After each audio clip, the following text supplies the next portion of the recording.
You're listening to the Learn Like a CPA podcast, where we talk about all things real estate, tax strategy, and personal finance. Whether you're a real estate investor looking to scale your portfolio, or you're an individual wanting to take your financial freedom journey to the next level, this is a podcast for you. What's going on, everyone? Welcome back to the Learn Like a CPA show. I'm your host, Ryan Bakey, of course, and today we're going to be talking about financing and your tax strategy part 2. So I did part 1 a few weeks ago. You can go back and find the first episode where I kind of talked about, the different types of loan products and what you can do as an investor depending on your situation, whether you're self-employed, maybe you're still W-2, or maybe you don't have a job at all and you're full-time in real estate. What are some of the things that you need to be thinking about when it comes to financing properties and acquiring loans? Well, we're going to touch on that, but go more in depth. Over the last 2 years, I've had the privilege of working with real estate investors all over the country and helping them change their family tree. I myself have left, the W-2 in corporate America through real estate, as well as I've helped coach and lead other people into leaving their W-2 jobs and into doing real estate full time. This podcast today is meant to talk about the ebbs and flows of your financing and your tax strategy, and what does it mean to be bankable? Being bankable or loanable, the ability to acquire loans is arguably one of the biggest hurdles that investors face. I talk to some investors and they say, hey, it's not really about finding the deals or the properties, but it's how do we come up with the money? How do we become bankable in order to get a loan for that? And even what I'm doing in my personal situation with my deals is I'm starting to get into commercial loan products. And so for anybody who's ever done a commercial loan, it's a whole different ball game than just getting a secondary home loan with 10% down or getting your typical conventional loan. I mean, if you're a business owner and you're doing commercial loans, they want everything. They want your payroll information. They want a couple years of tax returns. They want bank statements, average proof of funds. They want rent rolls. They basically want a colonoscopy of all this information about you if you're trying to get a commercial loan if you're self-employed, versus if let's say you're working a steady W-2 and you're getting that conventional loan, it's a lot easier.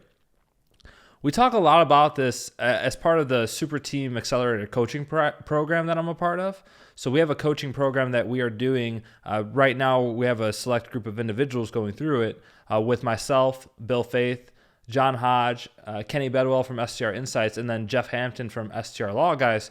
We're putting people through this coaching program, and one of the things that we stress the most is your financing strategy has to be on point. You have to know what is your strategy to acquire loans and build your portfolio before you even get started. And the way that I like to think about this analogy is almost like a soccer player. So any good soccer player, the Messis, Ronaldos of the world, they're not thinking about the next pass or the next move. They're thinking about 3 or 4 passes ahead of what's going on. I think I shoot a lot of pool too, and it's never about the shot that you're about to make, but it's can you leave that cue ball in the right area to make the next shot? And that's how you have to think about your investing, your financing, and your tax strategy. So let's address the elephant in the room, right? Primary W-2 earners, these guys and gals, they're able to get conventional loans, secondary home loans pretty easy based on their W-2s. This is a walk in the park compared to some people who are self-employed. As a W-2, you can have up to 10 conventional loans in your name, as well as 10 loans in your spouse's name, and not a lot of people know that. So if you're married, you can have 10 loans in your name, and also your spouse can have 10 loans if your debt to income supports it.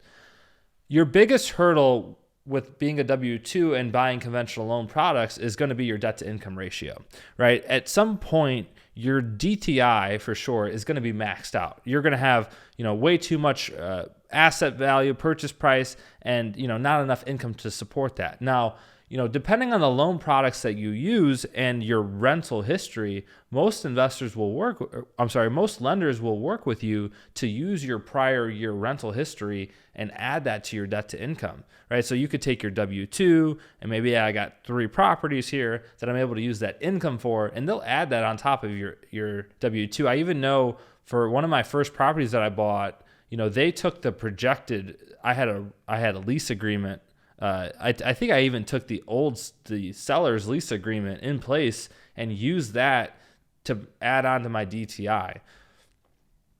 One of the concerns with, primary W-2 earners, W-2 primary earners is, well, what happens when you max out your DTI, right? If you're, let's say you've kind of scaled the corporate ladder or you moved up and, you're not seeing a bigger pay increase. Well, how do you go about acquiring more properties, right? You can go the commercial route. You can go the DSCR route. You could do portfolio loans. You could look into creative financing such as seller financing or sub 2.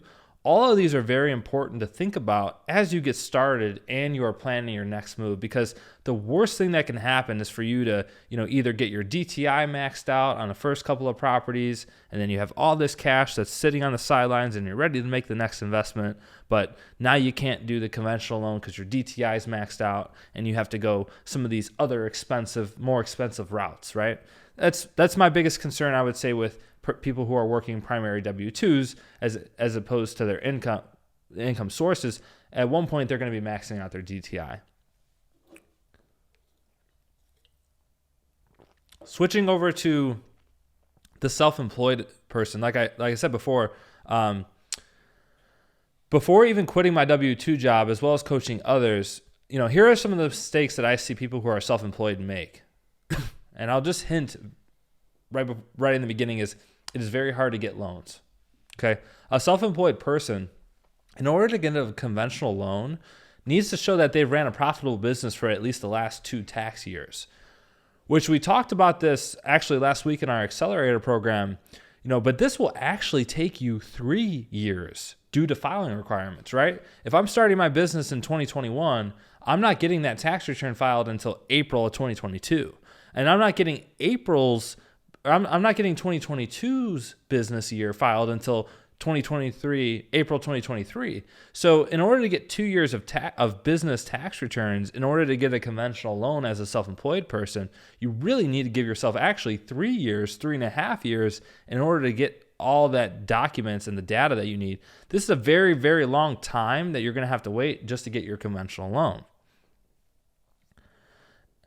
And so one of the things that self-employed people like myself have looked into is using that DSCR product, right? That debt service coverage ratio loan. The problem with this is that those loans are going to have those prepayment penalties that we talked about. So whether you refinance or you sell before a certain amount of time, if all your properties are DSCR loans because you're self-employed, be very careful with your strategy. I would highly recommend, if you're going to be acquiring 2-3 properties with DSCR loans, that you buy out the prepayment penalty up front. So that way you're not stuck with it in the event that you have to pull cash out or you have to sell, you have to liquidate. We were doing as part of the super team, the Build Short-Term Rental Wealth super team, we were doing a boot camp back in October or November in Nashville. And I had spoken to somebody who, they were a business owner. They had bought their first 3 investment properties, about $1.5 million worth of real estate. They had bought all with DSCR loans. Well, the markets changed, their thought process shifted, and they need to pull money out. They need to sell one of this bad investment. They need to pull cash out of this other investment because it appreciated so much. They cannot do that because now they have a prepayment penalty to pay if they were to refinance or sell, because they have that penalty for 5 years. They're basically stuck. So you need to think about this if you're a self-employed person, or if you're just doing DSCR loans in general, be very careful to think about this prepayment penalty, right? If you're going to go the DSCR route. So like I said, if you're going to be acquiring multiple properties with this loan, definitely factor in your budget when you're underwriting your deals. Factor in the cost that it's going to take you to buy out that prepayment penalty.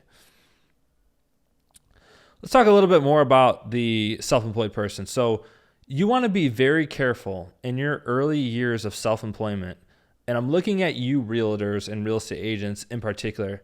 You're very notorious for making $120,000, $150,000 a year, and they buy a brand new vehicle right away, right? They want to get that tax deduction. They want to do 179 and write that vehicle off. Well, you have to understand what your lender is actually going to add back to your income when it comes to your tax returns.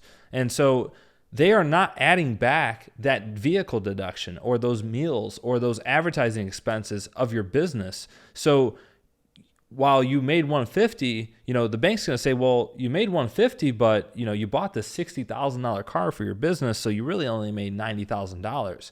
When you're first starting off, and I don't mean to pick on realtors. If you're a realtor listening to this, I'm sorry, but I really do mean all people who are self-employed, because they try to write off everything under the sun because that's what they hear. Hey, if you're a new business owner, you shouldn't be paying taxes because you're a business owner, you're self-employed, but you are killing your chances of being bankable if you're writing everything off. Also, because you are probably making less money early on because now you're newly self-employed, you're not going to be in a high tax bracket to begin with. Fast forward to once you are a more established investor and you have that bankability, then that's when you're going to want to write stuff off because you already have your loans, you already have income history, banking history with some of your lenders, and you're going to be in a high tax bracket. So your tax strategy is just as equally as important with your investing strategy when it comes to these loans, especially if you're self-employed. You have to look at this and go, hey, I just started my side hustle turned into my full-time gig. Maybe I'm doing co-hosting, arbitrage. Be very careful wanting to write everything off because odds are banks are not going to add those things back to your income. But remember, what they will add back is depreciation from rental properties, right? If you look at the Fannie and Freddie guidelines, they specifically say to add back depreciation. And to transition, one of the things that I implement at my CPA firm is there's different accounting methods that investors can elect or adopt to present more lender-friendly tax returns. Go back to my example of the new BRRRR method about the difference between capitalizing and depreciating the cost of an asset over time versus being able to expense that everything in the current year. Depending on your strategy, if you're a new investor, if you're a new, self-employed new investor, you want to show as much income as possible. So maybe you're not wanting to expense everything under the sun. You would more likely capitalize and depreciate that. Why? Because it's less of a deduction and the bank will add that depreciation back to your tax return. Versus, once you are more seasoned and you have that loan history, that's when you can start expensing everything because you don't need that income for purposes of bankability.